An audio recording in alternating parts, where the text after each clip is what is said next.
तो दोस्तों इसके पहले वाले वीडियो में हम लोग देखे थे एक्टिव साइड और एक इनएक्टिव साइड। ठीक है, तो एक्टिव साइड जो होता है, ठीक है, याद रखिएगा किसी भी कॉइल में एक्टिव साइड जो होता है, एक्टिव साइड की संख्या होती है 2। एक्टिव साइड की संख्या होगी 2, 1 और ये 2। ठीक है, एक्टिव साइड की संख्या हो गई आपकी 2 कि जो आर्मेचर कोर के अंदर होती है।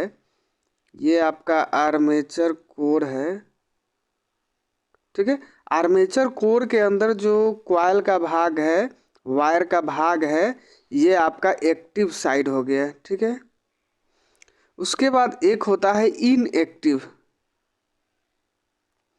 इनएक्टिव इनएक्टिव भी आपका क्या होता है, 2 होता है। इनएक्टिव भी 2 होता है। 2 में कौन कौन सा हो जाएगा, कम्यूटेटर के साइड वाला। देखिए जहाँ पर ये लूप निकाला हुआ है, ये जम्फर जो है, इधर आपका क्या हो जाएगा, कम्यूटेटर हो जाएगा। तो कम्यूटेटर के साइड वाले को हम कहते हैं फ्रंट इंड कनेक्शन या फ्रंट इंड, फ्रंट इनएक्टिव। ये आपका कॉइल हो जाएगा, ये वाइंडिंग हो जाएगा। ठीक है, फ्रंट हो जाएगा ये। ठीक है, फ्रंट इंड कनेक्शन इसको बोला जाता है, फ्रंट इंड कनेक्शन।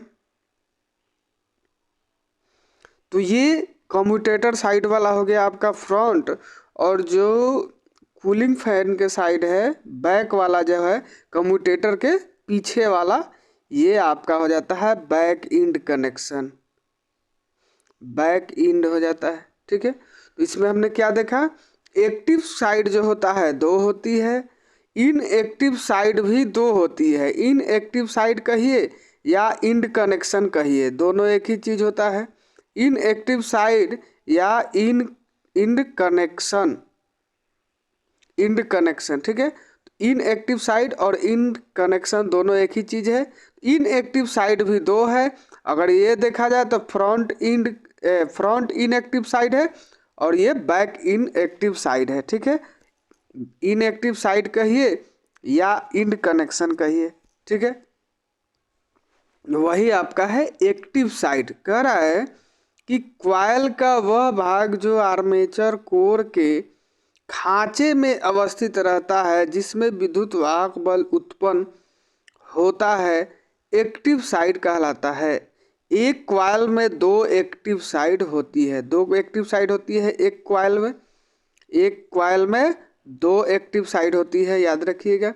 उसके बाद है इनएक्टिव साइड, कि कॉइल का वह भाग जो आर्मेचर कोर के खांचे से बाहर रहता है और जो कॉइल के 2 एक्टिव भागों को जोड़ता है। ये एक्टिव साइड को क्या करता है, जोड़ता है, जोड़ता है। इनएक्टिव साइड या इंड कनेक्शन कहलाता है। देखिए दोनों एक ही चीज है, इनएक्टिव साइड और इंड कनेक्शन दोनों एक ही चीज है। इंड कनेक्शन या इनएक्टिव साइड क्या करता है कि कॉइल के 2 एक्टिव भाग को जोड़ता है। कैसे, अब मान लीजिए कि ये जो 2 एक्टिव साइड है, इसे कौन जोड़ेगा, ये जो जोड़ रहा है इसको, तो ये क्या हो गया, इनएक्टिव साइड हो गया। तो 2 को एक्टिव साइड को कौन जोड़ता है, इनएक्टिव साइड जोड़ता है। ठीक है, प्रत्येक कॉइल में 2 इंड कनेक्शन होते हैं, 2 इनएक्टिव साइड होता है। तो वही कह रहा है कि प्रत्येक कॉइल में 2 इंड कनेक्शन होते हैं। कौन कौन, एक होता है आपका फ्रंट इंड कनेक्शन। क्या हो गया, फ्रंट इंड कनेक्शन। ठीक है, तो कह रहा है कि वह इंड कनेक्शन जो कम्यूटेटर के साइड होता है, फ्रंट इंड कनेक्शन कहलाता है। कम्यूटेटर के साइड वाला आपका हो गया फ्रंट इंड कनेक्शन। ठीक है, उसके बाद एक होता है बैक इंड कनेक्शन। कह रहा है कि कूलिंग फैन के साइड वाला end connection back end connection कहलाता है। क्या कहलाता है, बैक इंड कनेक्शन कहलाता है। आशा करता हूँ कि ये पूरा समझ गए होंगे। अगला जो हमारा टॉपिक है वो है कॉइल लीड। कॉइल लीड, देखिए क्या है कि आपका एक ये जो कॉइल हो गया, ठीक है, दोनों साइड तो इंड कनेक्शन हो गया या इनएक्टिव साइड हो गया। ठीक है, फिर जो कॉइल को जोड़ने के लिए हम जो लीड ये बनाते हैं, ठीक है, दोनों साइड एक एक कॉइल का क्या होगा, सिरा रहेगा। ठीक है। तो ये जो सिरा है इसे हम क्वायल लीड कहते हैं। क्या कहते हैं? क्वायल लीड, क्वायल लीड कहते हैं, या जम्फर भी कहा जाता है, जम्फर भी कहा जाता है। ठीक है। तो ये जो क्वायल का दोनों अंत, ये हो गया प्रारंभिक और अंतिम। जैसे मान लीजिए कि वाइंडिंग अगर करना शुरू करेंगे तो ये एक जगह से शुरू करेंगे, ये प्रारंभिक सिरा हो गया, और फिर अंतिम सिरा एक होगा। तो ये प्रारंभिक और अंतिम सिरा जो होता है दोनों, ये क्या कहलाता है? क्वायल लीड, या इसको जम्फर भी कहा जाता है। क्वायल लीड या जम्फर कहते हैं। ठीक है। तो यही आपका है क्वायल लीड। क्वायल लीड में आपको क्या कर रहा है? किसी क्वायल के कनेक्शन कार्य के लिए प्रयोग किए जाने वाले आरंभ यानी कि शुरुआत तथा अंत के सिरे क्वायल लीड कहलाते हैं। क्वायल लीड, या आप इसको जम्पर भी कह सकते हैं, इसको जम्फर भी कहा जाता है, याद रखिएगा। अगला हमारा टॉपिक है पोल पिच। ठीक है। पोल पिच एक होता है। ठीक है। तो कह रहा है कि दो संलग्न पोल के बीच की दूरी पोल पिच कहलाती है। यह एक संख्या होती है जो आर्मेचर स्लॉट या चालकों की संख्या के रूप में व्यक्त किया जाता है। इसे YP से सूचित किया जाता है। देखिए क्या है, जैसे मान लीजिए कि आपका ये आर्मेचर का कोर है। ठीक है। कोर है, तो यहाँ पर एक ये पोल बन रहा है और फिर यहाँ पर एक ये पोल बन रहा है। ठीक है। ये पूरा वाइंडिंग किया गया है, एक यहाँ लीड है और एक यहाँ लीड है। मान लीजिए यहाँ नॉर्थ पोल बनेगा और यहाँ आपका साउथ पोल बनेगा। ठीक है। साउथ पोल बनेगा। तो इसमें आपका क्या है कि पोल पिच, कि ये नॉर्थ और साउथ के बीच में ये जितना खांचा है, 1 2 3, ठीक है, तो ये जितना खांचा की संख्या है ये क्या कहलाएगा? पोल पिच कहलाएगा। कि दो संलग्न पोल के बीच की दूरी पोल पिच कहलाती है। यह एक संख्या होती है जो आर्मेचर स्लॉट या चालक की संख्या के रूप में व्यक्त की जाती है। देखिए, या मान लीजिए कि इसमें इन दोनों के बीच में जितना वायर होगा, जितना वायर रहेगा, जितना आपका मान लीजिए इन नॉर्थ और साउथ के बीच में जितना वायर रहता है, ठीक है, वायर की संख्या है, उसको भी हम क्या कहते हैं? पोल पिच कहते हैं। ठीक है। तो पोल पिच का जो सूत्र होता है आपका होता है, मिटा लेते हैं, पोल पिच जो होता है उसको पहले तो हम YP से सूचित करते हैं, YP से सूचित करते हैं। ठीक है। YP तो हो जाता है YP बराबर स्लॉट की कुल संख्या, मतलब कि नंबर ऑफ स्लॉट बटा नंबर ऑफ पोल। ठीक है। कहने का मतलब है कि स्लॉट की कुल संख्या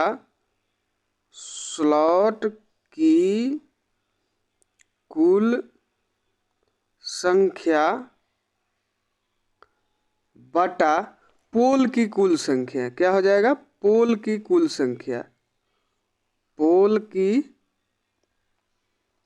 कुल संख्या। ठीक है। तो देखिए, स्लॉट की कुल संख्या और पोल की कुल संख्या होता है सूत्र। ठीक है। तो आपका हो गया कि पोल पिच यानी कि YP, याद रखिएगा पोल पिच को YP से सूचित किया जाता है। YP बराबर होता है स्लॉट की कुल संख्या बटा पोल की कुल संख्या, या आपका हो जाएगा यहीं पर स्लॉट की कुल संख्या के स्थान पर हो जाएगा चालक की कुल संख्या। क्या हो जाएगा? चालक की कुल संख्या बटा पोल की कुल संख्या। दो सूत्र होता है, तो हमारा दो सूत्र हो गया कि पोल पिच बराबर स्लॉट की कुल संख्या बटा पोल की संख्या, या पोल पिच बराबर हो जाएगा चालकों की कुल संख्या बटा पोल की कुल संख्या। ठीक है। तो दोनों जो है आपका पोल की संख्या पर निर्भर करता है। तो पोल पिच जो हो गया, दो पोल के बीच की दूरी को माप, जैसे कि बोला जाता है। ठीक है, दो पोल के बीच की दूरी को, जैसे ये नॉर्थ हो गया और ये साउथ हो गया, इन दोनों पोल के बीच की दूरी को हम क्या कहते हैं? पोल पिच कहते हैं। ये पोल पिच जो है वाई पी से सूचित किया जाता है, वाई पी से सूचित करते हैं, और इसका दो सूत्र होता है। मतलब कहने का मतलब है कि पोल पिच को हम या तो आपका चालक के रूप में भी व्यक्त कर सकते हैं या खांचा के रूप में भी, स्लॉट के रूप में भी हम व्यक्त कर सकते हैं। ठीक है, तो पोल पिच बराबर हो गया स्लॉट की कुल संख्या बटा पोल की कुल संख्या, या पोल पिच बराबर हो जाएगा चालक की कुल संख्या बटा पोल की कुल संख्या। तो हम एक क्वेश्चन बना लेते हैं। ठीक है, क्वेश्चन कह रहा है कि यदि किसी आर्मेचर में 60 चालक, 30 स्लॉट तथा 6 पोल है तो पोल पिच ज्ञात करें। ठीक है, तो देखिए जब पोल पिच बराबर हम जाते हैं तो पोल पिच बराबर हो जाता है, ठीक है, कि नंबर ऑफ स्लॉट बटा number of pole, number of pole. ठीक है, तो स्लॉट की संख्या कितनी है? 30।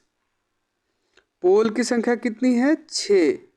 तो 6 से 30 5 बार में कट जाएगा, तो यहाँ पर आपका 5 क्या हो गया? 5 स्लॉट हो गया। पोल पिच बराबर 5 स्लॉट। पोल पिच अगर पूछेगा, क्वेश्चन में पूछता है कि स्लॉट में निकालिए, कितना स्लॉट होगा, अगर ऑप्शन है तो स्लॉट में निकाल दीजिए। वही अगर आपको पोल पिच पूछ रहा है, पोल पिच ये पूछा जाए कि पोल पिच कंडक्टर की संख्या में निकालिए, मतलब कंडक्टर की संख्या निकालिए, तो वहीं पर आपका हो जाएगा पोल पिच बराबर number of conductor, number of conductor बटा number of pole, number of pole. तो नंबर ऑफ कंडक्टर यहाँ है 60 यानी कि 60, और नंबर ऑफ पोल कितना है? 6 हो गया। ठीक है, तो यहाँ पर नंबर ऑफ कंडक्टर कितना हो गया? 10। देखिए, तो अगर स्लॉट पूछे तो हमारा कितना था? 5 हो गया, 5। ठीक है, पोल पिच अगर स्लॉट में है तो 5 हो गया। अगर कंडक्टर में पूछे कितना कंडक्टर, तो 10 कंडक्टर। ठीक है, 10 कंडक्टर। तो ये सूत्र आपको याद रखना है कि पोल पिच बराबर वाई पी बराबर नंबर ऑफ कंडक्टर बटा नंबर ऑफ पोल, यानी कि कंडक्टर की कुल संख्या बटा पोल की कुल संख्या, या नंबर ऑफ स्लॉट बटा में नंबर ऑफ पोल। ठीक है, तो कहने का मतलब है पोल पिच का दो सूत्र हो गया। अगर स्लॉट में पूछा जाए तो स्लॉट की कुल संख्या बटा पोल, अगर कंडक्टर पूछा जाए तो कंडक्टर की कुल संख्या बटा में पोल। ठीक है, दो सूत्र होता है, दोनों सूत्र याद रखिएगा। अगला हमारा टॉपिक है क्वाइल स्पैन या क्वाइल पिच। देखिए पोल पिच था वो, ये आपका है क्वाइल पिच या ये क्वाइल स्पैन या क्वाइल पिच, दोनों इसका नाम है। तो क्वाइल पिच क्या कहता है कि एक क्वाइल के दो एक्टिव साइड के बीच की दूरी क्वाइल पिच कहलाती है। जैसे देखिए यहाँ पर आपको ये दिया गया है, ये आपका एक्टिव साइड एक ये है और एक ये है। ठीक है, इन एक्टिव साइड इसमें एक ये हो गया बैक इंड, और ये आपका हो गया फ्रंट इंड। ठीक है, और ये क्या है? क्वाइल लीड या क्वाइल जंपर, ये आपका है। ठीक है, तो इसमें हमें ये देखना है कि क्वाइल पिच क्या है। ठीक है, तो क्वाइल पिच आपको कह रहा है कि जो दो एक्टिव साइड, ये और ये दो एक्टिव साइड के बीच में 1 2 3 4 5, ठीक है, तो दो एक्टिव क्वाइल के दो एक्टिव साइड है। ठीक है, दोनों के बीच में ये जितना स्लॉट की संख्या है वो, या जितनी इसमें कंडक्टर की संख्या है वो क्या कहलाएगा? क्वाइल स्पैन कहलाता है। ठीक है, तो क्वाइल स्पैन आपका क्या हो गया कि एक क्वाइल के दो एक्टिव साइड के बीच की दूरी क्वाइल पिच कहलाती है। क्वाइल पिच का मतलब हो गया कि दो एक्टिव साइड, तो क्वाइल स्पैन या क्वाइल पिच जो होता है आपका क्या है कि दो असमान ध्रुवों के बीच की दूरी आपका हो गया, समझिए तो कि एक कॉइल के दो एक्टिव साइड के बीच की दूरी कॉइल पिच कहलाती है, या दो असमान ध्रुव नॉर्थ और साउथ पोल है, दो असमान ध्रुवों के बीच की दूरी भी आपका कॉइल स्पैन या कॉइल पिच कहलाती है। ठीक है, मगर देखिए यहाँ पर क्या होता है आपका, अब आप सोच रहे होंगे जैसे पोल पिच जो होता है और कॉइल पिच जो है, ठीक है, दोनों किसी आपका कभी बराबर भी हो सकता है और कभी पोल पिच से कॉइल पिच कम भी हो सकता है और कभी अधिक भी हो सकता है। ठीक है, आपका जो तीन स्थिति आता है, ठीक है, आगे हम देख लेते हैं। देखिए क्या होता है कि वाइंडिंग में जब जाइएगा आप तो तीन प्रकार का आपका वाइंडिंग हो जाता है। एक हो जाता है शॉर्ट पिच, एक हो जाता है फुल पिच,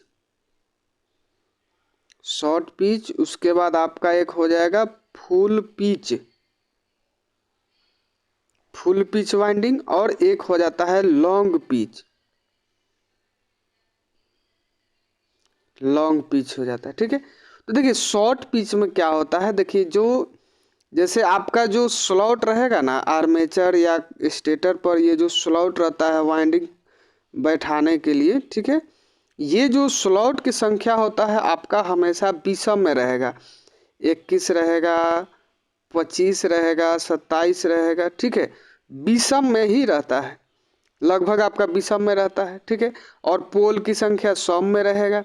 तो जब भी आप पोल से जैसे भाग दिए तो ये आपका 4 छक 24, 6 आ रहा है और 6 दशमलव कुछ आ जा रहा है। ठीक है, तो जब दशमलव में आएगा तो फिर हम स्लॉट की संख्या कैसे वाइंडिंग करेगा, तो जब दशमलव में आता है तो मान लीजिए कि हमारा 6 दशमलव कुछ आ रहा है। ठीक है, तो इस स्थिति में या तो हम 6 से कम रखेंगे, जैसे मान लीजिए कि 6.25 या 5-7 आ जाए, जितना है 7-5 आ जाए, 7-5 ही आ जाए, 6.75 आ गया। अब इसमें से या तो हम 6 ले सकते हैं या हम 7 ले सकते हैं। ठीक है, 6 ले सकते हैं या 7 ले सकते हैं। और यदि वही स्लॉट जो है अगर सम में रहता, जैसे 20 रहता, 30 रहता, तब यहाँ पर मान लेते हैं कि स्लॉट की ये पिच की संख्या जो था सम में आता। तो जब सम में आता वो उस समय की स्थिति क्या होती, और जब विषम में आएगा तब क्या स्थिति रहेगी, दोनों देख लेते हैं। ठीक है, तो जैसे मान लीजिए कि 6.75 हमारा आ रहा है कॉइल पिच की संख्या, तो हम कितना पोल पिच लेंगे, मतलब कि कितना हम स्लॉट लेंगे, तो यहाँ पर देखिए 6.75 है। यदि हम कम लेते हैं, इससे कम ले रहे हैं, मान लीजिए कि हम 6 ले लिए, तो वह जो होगा शॉर्ट पिच वाइंडिंग कहलाएगा। कितना 6 लिए तो शॉर्ट पिच। अगर यही 6.75 है तो इसके जगह हम 7 ले लिए, आगे बढ़ा दिए तो ज़्यादा लिए, तो ये हो जाएगा लॉन्ग पिच वाइंडिंग हो जाता है। जब कॉइल पिच से ज़्यादा हम ले रहे हैं तो ये हमारा क्या हो जाएगा, लॉन्ग पिच हो जाएगा। अगर पोल पिच और कॉइल पिच दोनों के बराबर है तो वो हो जाता है फुल पिच। ठीक है, जैसे अगर शॉर्ट पिच में देखिएगा, शॉर्ट पिच में आपका क्या है, शॉर्ट पिच में जब जाइएगा तो कॉइल पिच जो है ये आपका छोटा हो जाता है, किससे, शॉर्ट पिच में पोल पिच से छोटा हो जाता है। जब पोल पिच बड़ा हो जाएगा, मान लीजिए कि यहाँ पर हमारा पोल पिच की संख्या 8 है या 7 है, जितना हो, ठीक है, और कॉइल पिच हम ले लेते हैं, कम ले लेते हैं, 6-7 हो जाता है। ठीक है, तो शॉर्ट पिच कहने का मतलब है कि कॉइल पिच का मान जो है पोल पिच से कम है। जब कॉइल पिच पोल पिच से कम रहेगा तो शॉर्ट पिच वाइंडिंग कहलाएगा। ठीक है, वही जब आपका कॉइल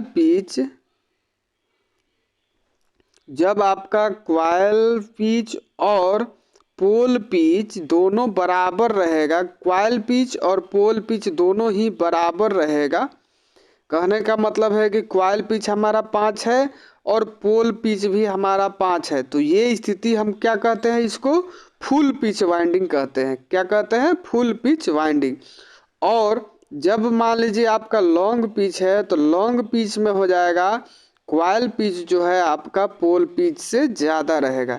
जैसे आपका हो गया लॉन्ग पिच, लॉन्ग पिच में जब आप जाइएगा तो जो क्वाइल पिच है वो पोल पिच से ज़्यादा रहेगा, पोल पिच से बड़ा रहेगा। मान लीजिए कि पोल पिच हमारा कितना है, 5 है, तो क्वाइल पिच हमारा मान लीजिए कि 6 हो जाएगा, 7 हो जाएगा, जितना हो ज़्यादा हो जाएगा। ठीक है, तो जब क्वाइल पिच पोल पिच से ज़्यादा रहेगा तो लॉन्ग पिच वाइंडिंग, जब क्वाइल